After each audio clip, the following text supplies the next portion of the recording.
On the scorching morning of June 28, 1778, with temperatures soaring near 100 degrees Fahrenheit, 38 degrees Celsius, Clinton's forces were making their way near Monmouth Courthouse, a small village in what is now Freehold, New Jersey. The oppressive heat added to the already grueling conditions for both armies. As the British resumed their march, Lee's advance forces moved to engage their rear guard, hoping to catch them off guard and inflict significant damage. However, Lee's hesitance and lack of clear communication with his subordinates soon led to confusion. The initial skirmishes with the British rear guard did not go as planned. Instead of pressing the attack, Lee's forces began to falter. The British, under Clinton's command, quickly organized a counterattack, exploiting the disarray among the American ranks.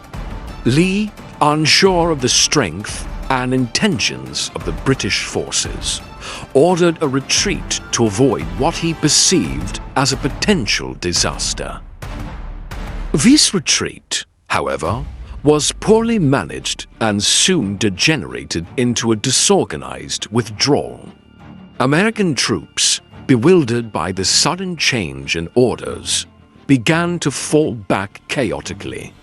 The retreat threatened to turn into a full-scale rout, which could have had disastrous consequences for the American cause. News of this unexpected retreat quickly reached Washington, who was marching with the main body of the army a few miles behind. Sensing that the situation was rapidly deteriorating, Washington rode ahead to take control.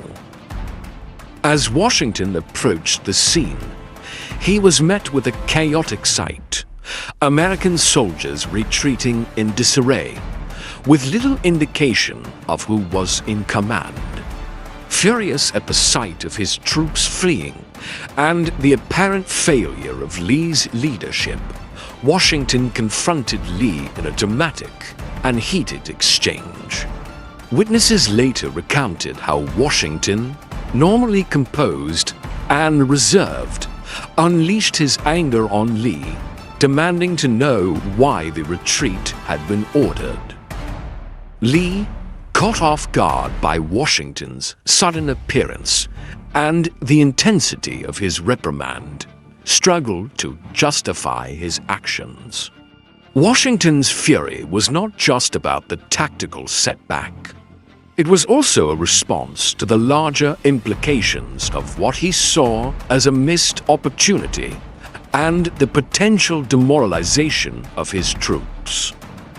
Taking personal command, Washington quickly set about rallying the retreating soldiers. His presence on the battlefield had an immediate effect, restoring order and confidence among the troops.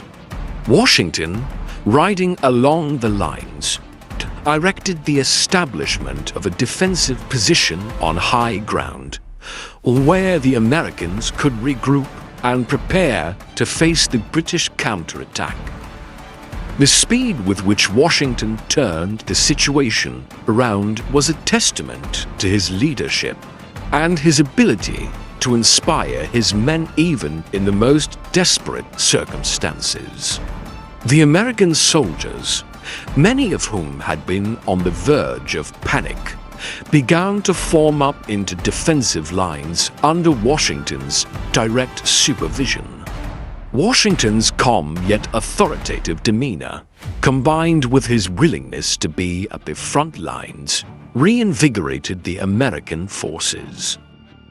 As the afternoon wore on, the British launched several determined assaults on the newly formed American defensive positions.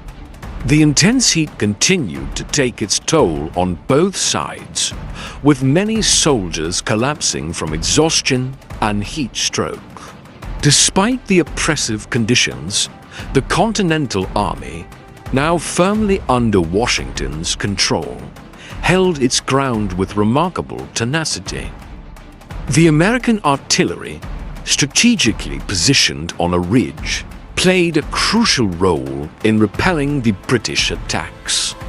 The cannon fire from the American batteries was well coordinated, inflicting heavy casualties on the advancing British troops and disrupting their formations.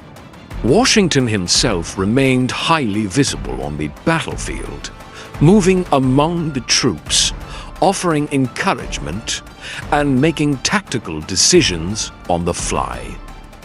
His presence was not just symbolic. It was a critical factor in maintaining the morale and cohesion of the American forces. The soldiers, many of whom had faced defeat in previous battles, were heartened by Washington's leadership and the knowledge that their commander was sharing in the dangers of the front lines. Despite repeated efforts, Clinton's forces were unable to break through the American lines. The British, though superior in training and discipline, found themselves stymied by the stubborn American defense. As the day progressed, it became clear to Clinton that his objective of breaking the American resistance and securing his baggage train had been achieved, but at a high cost. The intense fighting, coupled with the extreme heat, had worn down both armies. As night began to fall, the fighting gradually subsided, with both sides exhausted. Clinton decided that further attacks would be futile and ordered a withdrawal under the cover of darkness. The British continued their march toward New York, leaving the battlefield to the Americans. The Battle of Monmouth was, in many ways, a tactical stalemate, with neither side able to claim a decisive victory. However, the battle had far-reaching implications for the course of the war. For the Americans, the battle was a significant morale boost. The Continental Army had demonstrated that it could stand toe-to-toe with the British regulars in a large-scale engagement, something that had seemed nearly impossible earlier in the war. The Battle of Monmouth has since become a symbol of American perseverance and the maturation of the Continental Army. It is remembered not just for the intense fighting and the sweltering heat, but also for the way it highlighted the evolving nature of the conflict. The battle is also notable for the enduring legend of Molly Pitcher, a woman who, according to popular accounts, took her husband's place at a cannon after he was incapacitated.